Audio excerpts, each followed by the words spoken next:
All right, man, it's Wednesday, March 12th. New league year officially opened. Dre Greenlaw gone. Kyle Juszczyk released. Talanoa Hufanga gone. Aaron Banks gone. Everybody's gone. Travarius Ward gone. Leonard Floyd out of here. Malik Collins out of here. I'm going to stop being sarcastic for a second. I get why there's like a panic. Because the 49ers reached the end of a normal like life cycle of a good NFL team. And now they're trying to position themselves to evolve into a new Super Bowl window with some of the players currently on their roster. I know that 2 timelines has become kind of a punchline, but that's really what they're trying to do.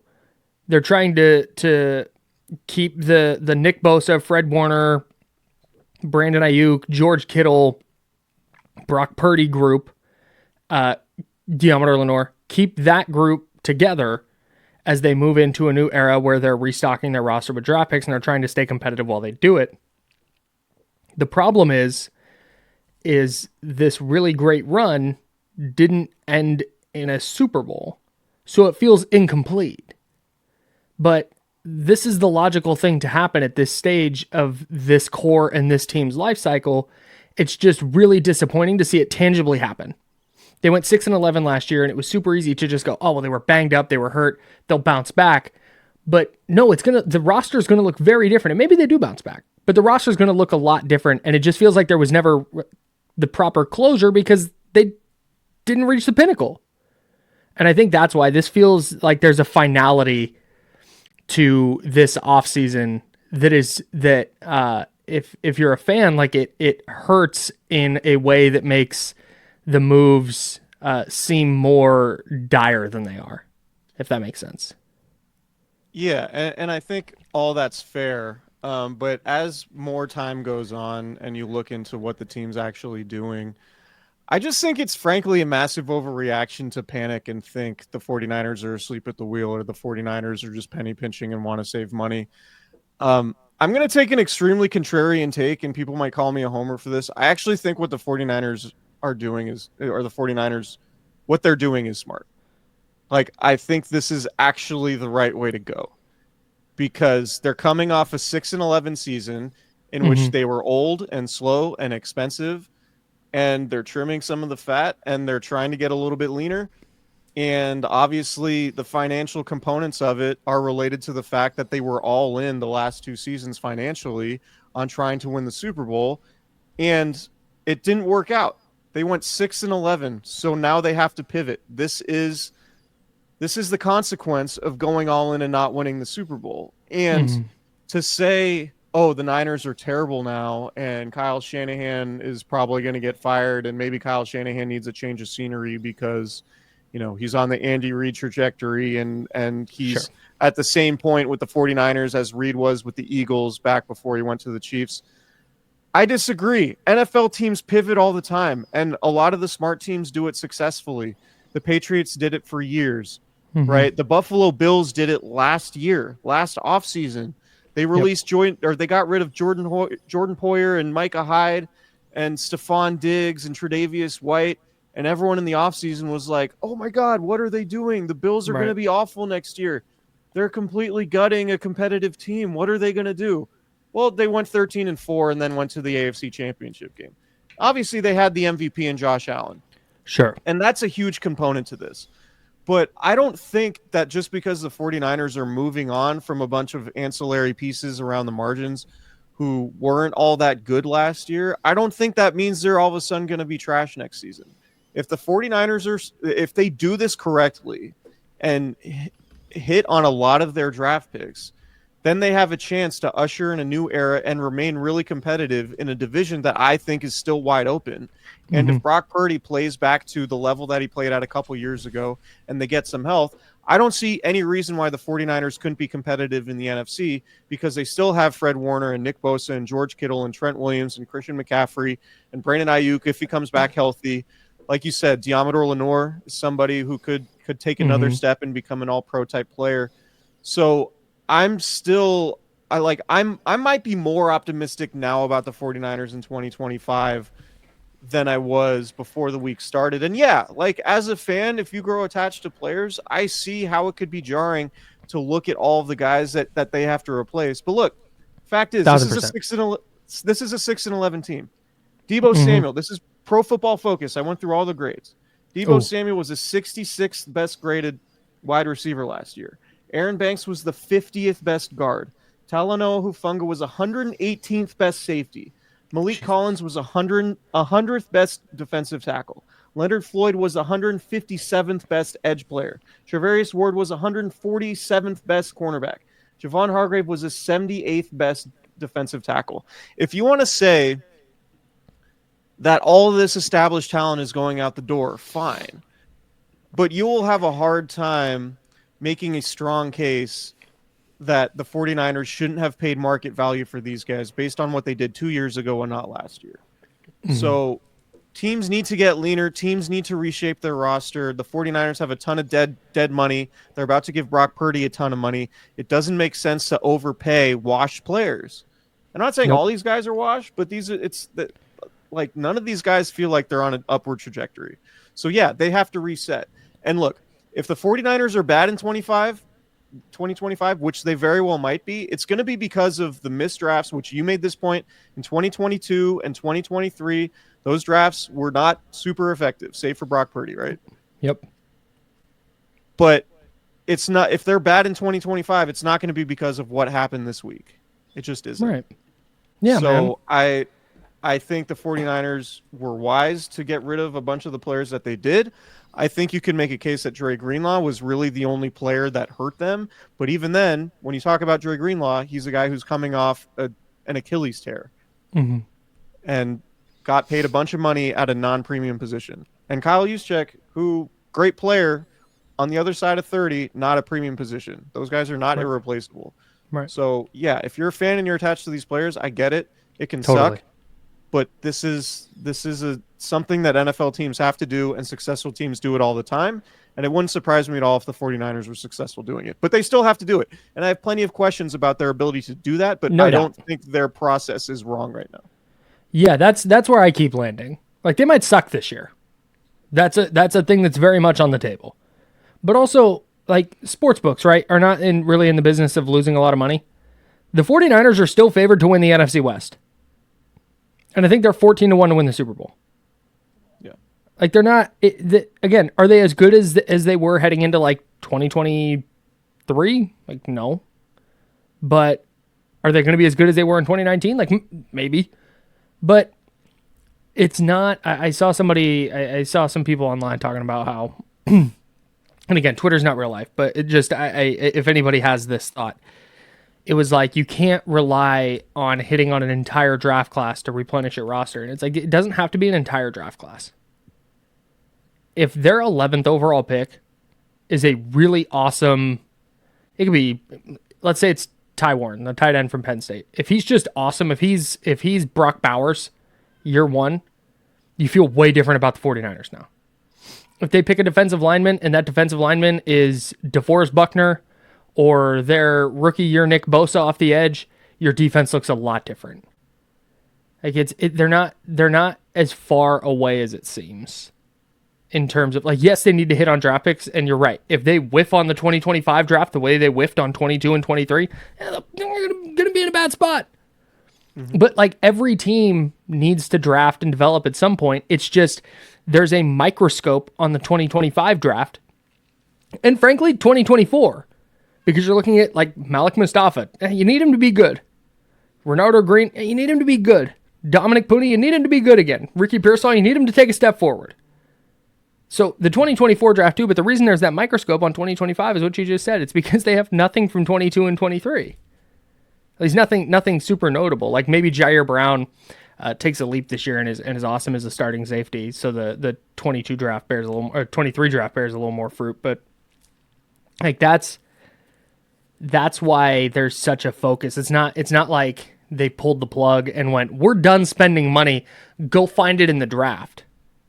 Like, no, they're making sure that when they're paying a quarterback premium money, that in 2026 and 2027 and beyond, they're still able to field like a good roster around them because they're not eating a bunch of dead money that they could have eaten in 2025. Yeah. Like that's what somebody called me a simp for the boss man on the internet, and it really got to me. I don't give a fuck what Jed York's pockets look like. This is not about I'm protecting Jed York's money. There's a salary cap that you legally in the NFL have to be within or be under or at. The 49ers are trying to manage their salary cap properly here. That's when I talk about saving money and being financially responsible. That's what I'm talking about. I don't give a shit what the 49ers, the organization, spends. Like they're pretty consistently at or near the top of the league in cash spent. I expect them to continue being there. They're just trying to make sure that it's not they're paying Brock Purdy and then 12 dudes who aren't on the team anymore are taking up $100 million in dead cap in 3 years. Yeah, which like that makes sense to me. I don't think that's an insane thing. Right. You have to reset your books at some point. And if they didn't do it this offseason, then there's a possibility that, if you keep paying players and restructuring them and putting money into further years, then you end up where the Saints are, which is basically incapable of doing anything financially because you have zero cap space and you're way over the cap. So, it's like credit card spending, man. Like you got to pay you got to pay out your you got to pay down your credit cards at some point. You can't just keep loading up your credit cards. Those things are going to max out and then you're going to not be in a spot where you can spend any more money. So I thought I found a sweet deal. Yeah, no, it's like it's just what you have to do. Like and the 49ers, when they pay Brock Purdy, which I think you and I both think is going to happen. Yep. And when they recalibrate their books, they're going to be in a much better place from a salary cap standpoint to where if they feel like they are on the verge of winning a Super Bowl like they did the last 2 years, then they can actually spend that money when they need to. Whereas if they didn't make all these moves and didn't cut costs this offseason, they'd have so much dead cap and keep kicking the can down the road that if they did happen to be contending for a Super Bowl in 2026, and I still think they'll be in the mix this year. Like it wouldn't surprise me if they went back to the NFC Championship game or even had a shot at the Super Bowl. But I'm just saying over the next 4 or 5 years, they have a chance to be in a much better, more flexible place from a cap standpoint because they are taking this approach now than if they were to keep overpaying veteran players who are on the downsides of their careers. And we saw how that worked out for them last year when they went 6-11. Right. Yeah, you could. That's what I kind of keep coming back to. And I said this on Twitter, currently X, that nothing has happened that changes what I felt about the 49ers' chances to win the Super Bowl. Not up, not down. I'm neutral. Just that's kind of what it is. And I think I'm going to be neutral until I see them play football because there's just going to be questions. Like if D. Winters is going to be a starter, what's that look like? If Jair Brown's going to be a starter, what's that look like? If they're starting 2 rookies, are they any good in the NFL? Yeah. And so I think that's just I think that's going to be the case. And I don't know that if they had gone and thrown a bunch of money at Drew Dahlman, it's like, is that worth potentially torpedoing your cap space down the road? Potentially. Not saying it would have, but a veteran center, he's a good player for sure. Like he'd be better than Jake Brendel. It'd be an upgrade on the offensive line, no doubt. But it's like if they had made that signing, because that's the one that keeps getting thrown at me. If they had made that signing, would we be like, holy shit, Super Bowl favorites, watch out, they got Drew Dahlman? Like, no. Like they'd be better, but it wouldn't. I don't think there's anything they could have realistically done in this free agency period that would have made you think, oh wow, they are really going for it. And if they did, they'd be going for it like this year, and that's it. Yeah. And then you're really pulling the plug in 26 and beyond. So. Right. And all this stuff just kind of goes to show how devastating the Super Bowl loss was. Yes. Because that was like that was kind of the last. It was pretty clear that like with that particular group, that it was going to be their last run. And yeah, they ran it back last year, but it wasn't the same. And the offseason stuff spilled into the season. I also think there's an element of like, hey guys, we can't just practice for like a week leading into the season and then be contenders again. Sure. Like we went 6-11 last year. Like we need a full off season program here. So maybe that kicks the locker room in the ass a little bit. It would be wild if Brock Purdy held out after all this. But I wonder, I don't know, and I would like to know your thoughts on this. Do you think that it wouldn't have been the exact same because of the players involved, but do you think this kind of reset happens last year if they win the Super Bowl in 23? Do I think because this reset... it felt like they lost the Super Bowl in such a heartbreaking fashion that they were like, fuck, okay, we really got to go for it one more time with this group. And then dudes got hurt and they go 6-11. I think if they had beat the Chiefs in that Super Bowl, I think last season is less about like, oh, we got to go for it again, and more about, okay, what do the next 5 years look like? Yeah, I mean, that's what the Rams did, right? After they won the Super Bowl. Right. They don't bring back Von Miller, OBJ. They don't bring back. They trade Jalen Ramsey. Mm-hmm. They build through the draft, and then they have some good drafts, even without really any first-round picks. And they're back winning the division, and gave the Eagles all they could in the playoffs last year. So it happens all the time in the league. I think that's what people fail to understand. Like the Ravens do it all the time. Like the Patriots have done, like when they had Tom Brady and had a Super Bowl window open basically for 20 years. Like they did this stuff all the time, and it's pretty common in the league.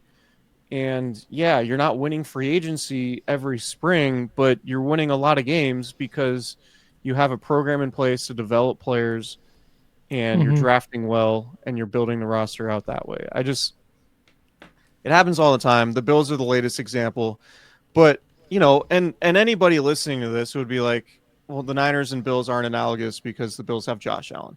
Great point. Which is why the Brock Purdy thing is so important.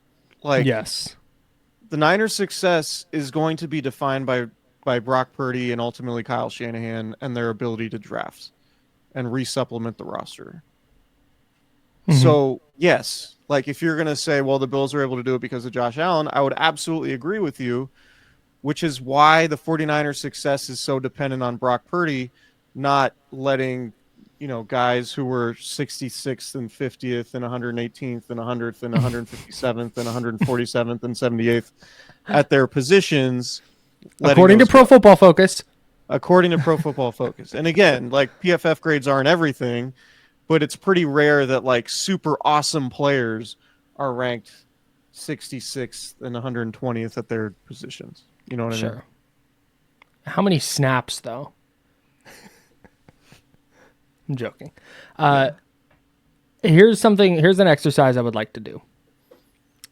I'm going to go through the 9 players I considered starters that the 49ers have lost this offseason. And I would like to discuss whether they have a replacement currently on the roster. Okay? That's what we're going to do. Great. All right, so the first one. If you're listening to the, never mind. This will be published by the time. I was going to say you're getting a sneak peek at something that's happening on NinersWire.com, but it'll be out by the time you listen to this. Anyways, okay. So, Dre Greenlaw. I believe that the 49ers are hoping that D. Winters or Tatum Bethune is the replacement for Dre Greenlaw, or maybe Jalen Graham. But I think that it's going to be one of those 3 players who are already on the roster who could conceivably take over for Dre Greenlaw. Yeah, but it also kind of feels like they'll draft a linebacker maybe as early as day 2, right? I think they will also draft a linebacker, yes. So if the Niners, again, Like I don't want to give him too much of the benefit of the doubt because the drafts have been pretty hit or miss. But this is also the team that drafted Fred Warner in the third round And in Dre Greenlaw in the 2018, fifth. and Dre Greenlaw in the fifth with Mm-hmm. with Robert Saleh as coordinator, who is back. Right. I would have confidence that if they liked a guy in the second or third round, that I would feel pretty good about him replacing Dre Greenlaw. Mm-hmm. So while it doesn't look like they have like a great option on the roster to replace him, it does feel like, all right, even if they drafted somebody in the fourth round, like I would be Mm-hmm. like, okay, like I'm going to give them the benefit of the doubt in that particular spot because of how good they've been Sure. at drafting linebackers when they've invested that type of pick in that position. Sure. The next one, Talanoa Hufanga. I think they are under the impression that Jair Brown has the inside track to that job, but that's another position where if they used a early day 3 pick on a safety, I wouldn't be shocked. But Yeah. I also think they're hoping that Jair Brown, the same way they're hoping D Winters, can fill those starting spots. Like when we talk about like their plan for it, I think that's the plan. Yeah, and they've added Richie Grant and Jason Pinnock, probably Ooh. special teams guys, and we'll see. But yeah, like, Can I give you my again, Richie Grant take? yeah, You're Sure. welcome. Yeah. Are you sitting down? Buckle I up. sure am. I think they are hoping that Richie Graham can be the Jimmy Ward for them under Robert Saleh. That's what I believe is going to happen. That would be. I don't know that he's. Jimmy Ward played at a very high level. He did, and that's the thing. So I don't know that Grant will be Jimmy Ward like production wise, but I think did I say Jimmy Grant, Richie Grant? I don't think he'll be Jimmy Ward production wise, but I was looking through because Pro Football Focus tracks the positions they play. He's played 4 years in the NFL. He has played. How many total snaps has he played? I got off that page. 2,500 snaps. He has lined up on the defensive line 150 times. He's lined up as a box safety on 643 snaps. He's lined up at free safety on 977 snaps. He's lined up in the slot on 623 snaps. And he's lined up at outside corner on 104 snaps. I think they're hoping he can be that kind of like hoping. And again, we had the same. Remember Miles Hartsfield, friend of the pod, where it was like, man, this guy just kind of does it all. I think they're hoping that that's going to be Richie Grant, and maybe he stinks, but I think that's what they're hoping for. I think it's good. It's a good depth addition, right? Like if you're counting on him to be one of your starting safeties, you probably don't feel great about that. Yeah. But if he's your third or fourth safety and contributing on special teams, then you probably feel fine. He's also super durable. He's missed 1 game in 4 seasons. Very important. So yeah, like I think from a depth perspective, like you're getting a cheap player on the margins, and that's the type of player you need. Yep. But ultimately, to me, it feels like Malik Mustafa is going to be the Talanoa Hufanga replacement. And yeah, it wouldn't surprise me if the 49ers add another safety in the draft for sure. Travarius Ward, I think they're going to need a draft pick. Like theoretically, maybe Renardo Green kicks outside, and maybe it's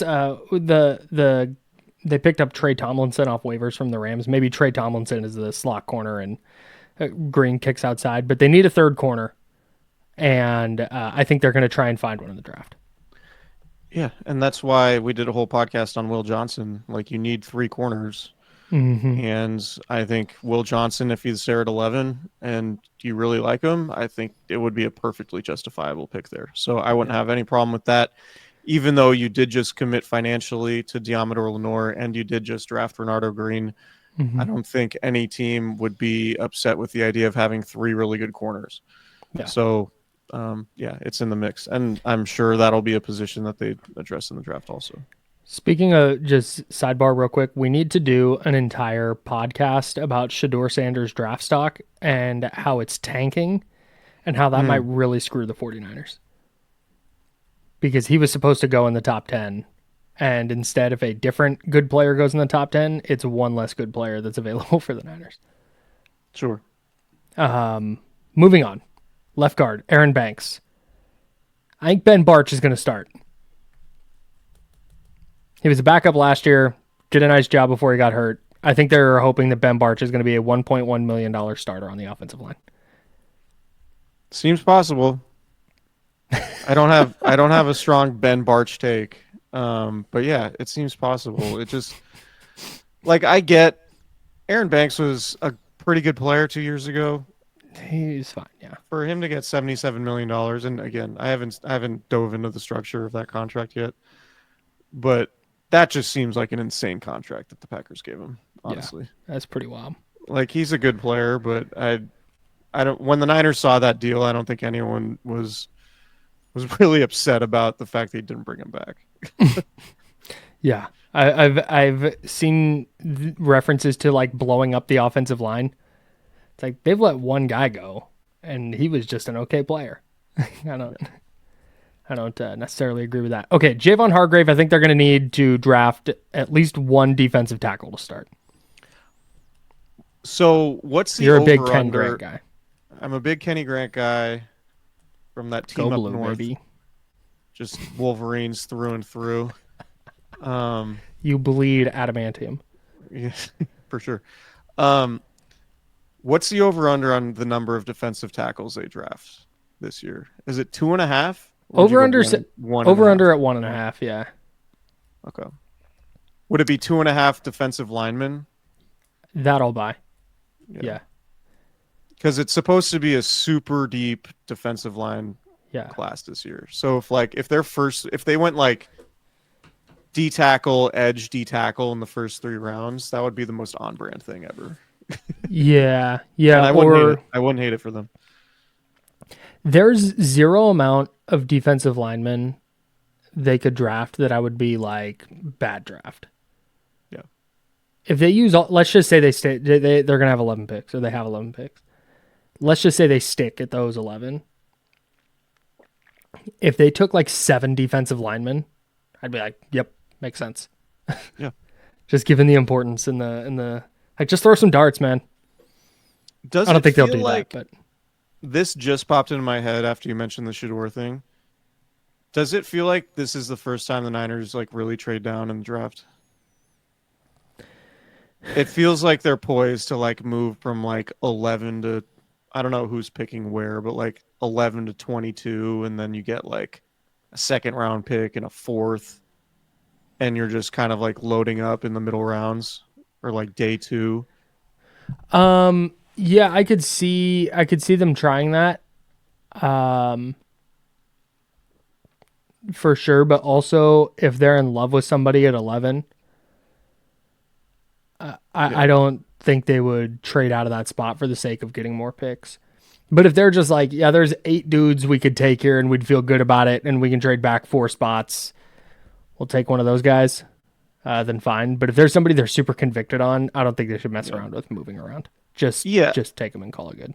And I ask that because like what you read and like the research I've done sort of seems like, you know, depending on your opinion, there are like 5 to 8 like star level prospects in this draft, and there's the quarterbacks, and then the difference between like the 11th best prospect and like the 40th best prospect is pretty minimal.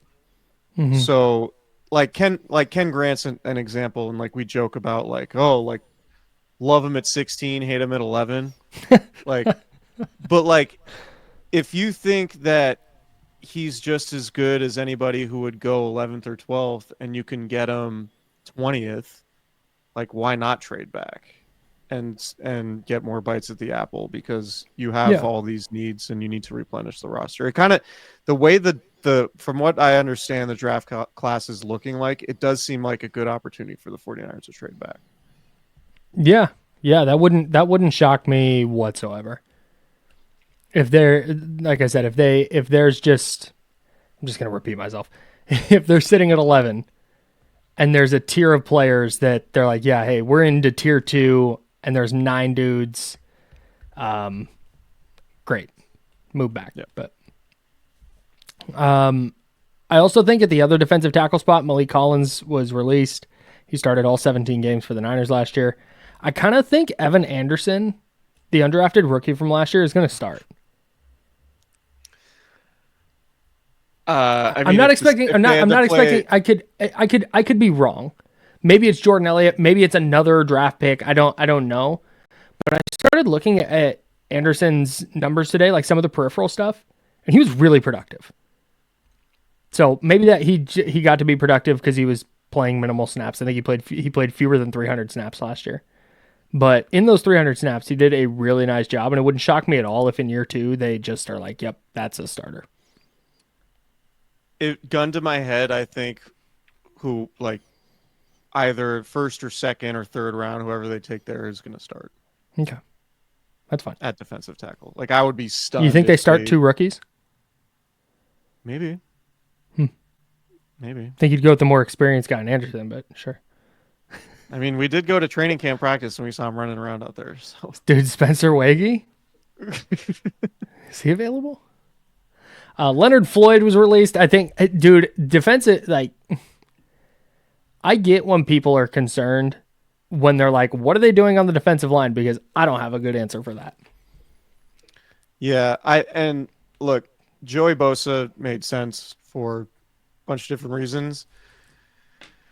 Did a little bit of math before we did the podcast. I think the 49ers had a very like stringent price for him, and it sounded like it was about $10 million. He got 12.6 from Buffalo. He's missed 43% of his games the last 3 seasons. Yeah. So like, you know, I get being like, oh, the Niners got outspent, whatever. Like, I'm not me personally. I'm not super bummed about not getting a player who's missed so much time recently, because it's not like NFL players always age well. Sure. So yeah, it's not it's missing out on Joey Bosa is not the death knell for the 49ers season. That they desperately needed to sign Joey Bosa is more the death knell for the 49ers season. Right. The issue is looking at what's left and being like, okay, there's Nick Bosa and not much else. So we'll see. I mean, there's still a lot of guys unsigned. There are legitimately a lot of good free agent defensive linemen left. Yeah. Relative good. Yeah, and the draft class is believed to have some serious edge guys, so. And we'll see. Maybe they take Jalen Walker at 11, and then it's like, oh, okay, we see what you're thinking here. Boy, I'm manifesting it. Kyle Juszczyk, we talked about this a little bit already. It sounds like Luke Farrell, the tight end they signed from the Jags, is going to kind of play that role. But I think their offense is going to look different in general. I don't think it's going to be a lot of 21. 2 running backs, 1 tight end. I think you've been saying this for like 2 years now. Maybe this is the year it finally comes. Not wrong, just early. This is the year we see more multiple tight end sets. This is the year. Come on, baby. It's Gronk and Aaron Hernandez. Stop. Charlie Warner plays for the Falcons. Yeah, no, you're right. You're right. Uh-oh. I mean, if they took Tyler Warren in the first round, like, it would be a little bit out of character, but I think it would be totally justifiable. So it would not surprise me at all if the one guy left when they get to 11 that's in tier 1 for them is Ty Warren. Yeah. And they're just like, all right, here we go. Yeah. That's okay. Go ahead. Sorry. No, I was just going to it allows you to, I mean, you have a void to fill in terms of Kyle Juszczyk snaps. Mm-hmm. You need, you need a post George Kittle plan, and he would fill that.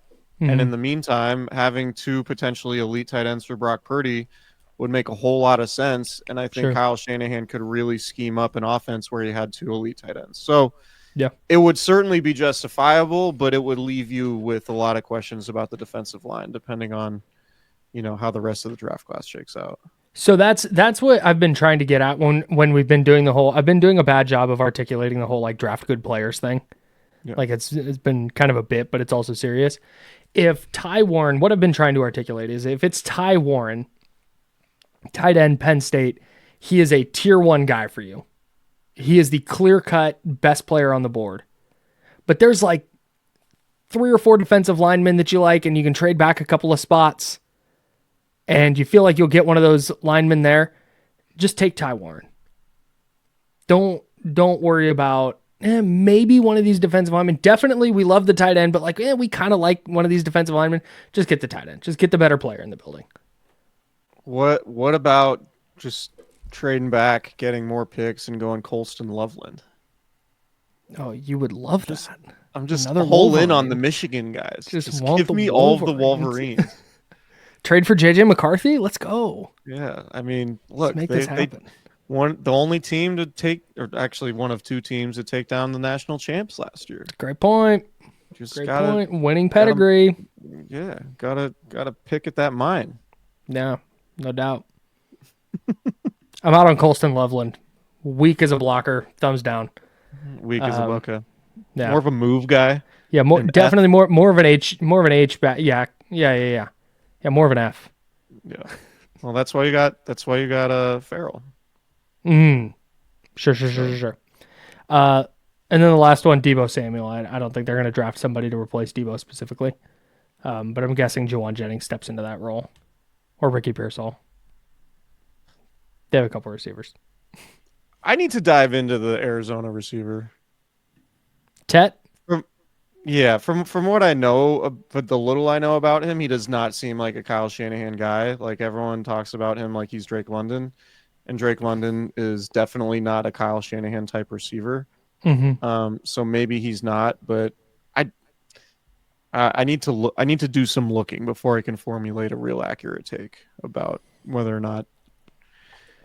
I've done zero work on the first round wide receivers. Yeah, I think the Niners have a propensity to draft receivers early, so we wouldn't be doing our jobs correctly if we didn't evaluate the guys projected in the top, 3 rounds at least. So, right. I really like the Robinson edition, save for the pending legal issues that he has. I think he's a good, like when we did our free agency pod, like the free agents we thought the 49ers should look at, like I'm a little annoyed at myself for not including him because he was like the exact type of player. Yeah. I thought, like I ended up talking about Elijah Moore. You talked about, was it Van Jefferson? Mm-hmm. Like Demarcus Robinson is the dead middle between those two guys. Yeah, exactly. Like he was like the exact type of player we were both like alluding to, but we just missed. Yeah. But I like the addition, and just from the sense of like super durable, plays a ton, might not be like super productive, but is familiar with the offense. And somebody that, if he has to start a playoff game, you don't feel terrible about it. Yeah, you saw him last year. He was thrust into more action than normal because of the Rams' injury problems at wide receiver, and in the best year of his career. Yeah, he's not. Ideally, he's their fourth receiver, right? It's Ayuk, Jennings, and Pearsall, and then he's your fourth guy. But is he better than Chris Conley? Like, yeah, probably as a receiver. So he scored 7 touchdowns last year. Yeah, decent player, and he hasn't missed. Let's see. What year did they change the schedule to 17 games? 2021. So he's missed 1 regular season game in his entire career, and he's been in the league for 9 seasons. That's crazy. And he's been to the playoffs every year he's been in the league. Wow. That's what happens when you're with the Chiefs and Ravens and the Rams. Yeah, 16, 16, 16, 16, 16, 17, 17, 16, 17. He's missed 1 game in 9 seasons. Man. So that's what you want. Yeah, and he 2 years, $9.5 million, $6 million guaranteed. Great. Yeah, sounds seal delivered. Call it good. I got to dive into his tape on teams, but other than that, I feel good about it. Josh Uche. Before we get out of here, that's the name I'm circling. That's my next Chris Kasurik reclamation project attempt. Okay. Josh Uche has had a weird career. Another Michigan guy.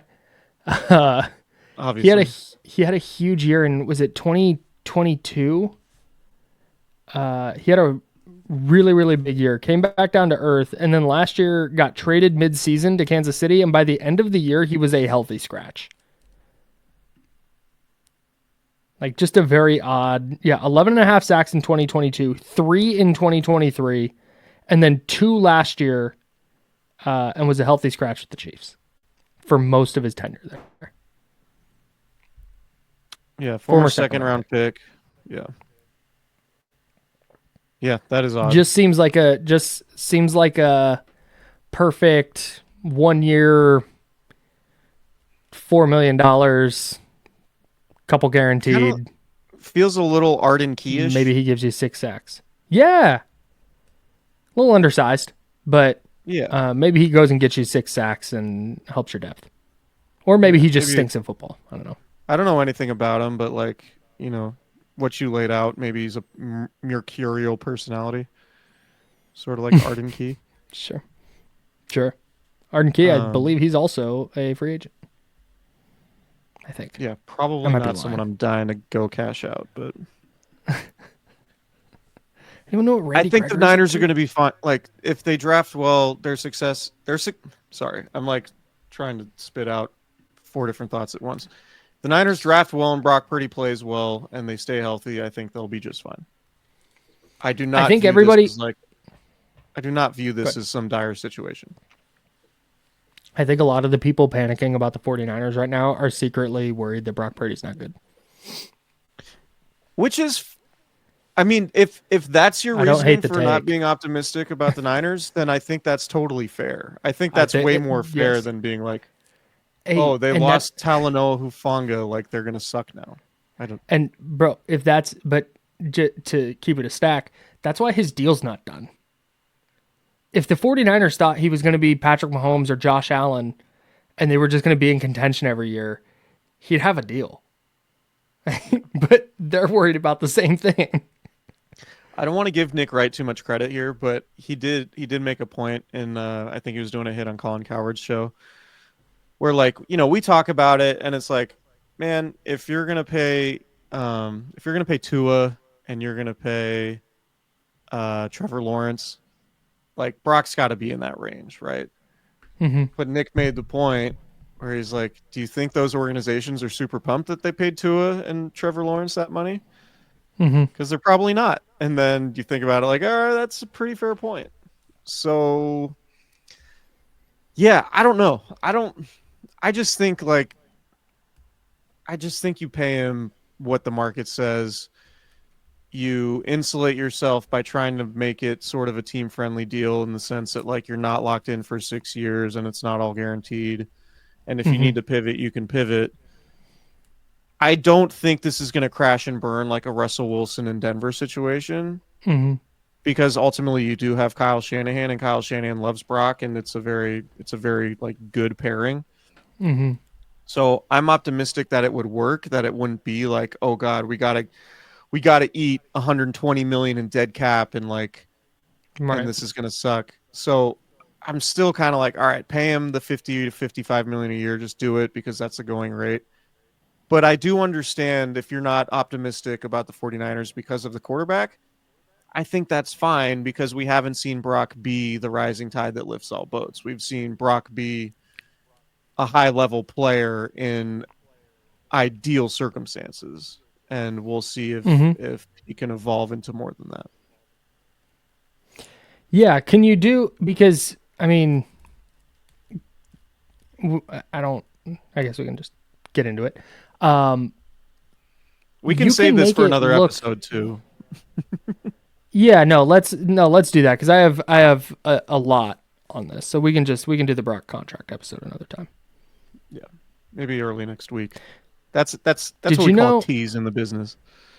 That's the 72-hour tease. 96 hours, I guess. Whenever we pod again, I don't know. That's all I got for now. Me too. If you're panicking, don't panic. I think it's going to be all right. Just do yourself a favor. Like, if you're really panicked about this Niners thing, just Google free agents that left the Bills in 2024. And read about like what their offseason was like and all the guys that they lost. Because they lost like a lot, I think a number of bigger names than the Niners have. And they went 13-4 and went to the NFC Championship game. So it's not crazy. Yep. But also they might suck, so buckle up. Yeah, we'll see. We don't know anything. We don't know anything. Subscribe. Please.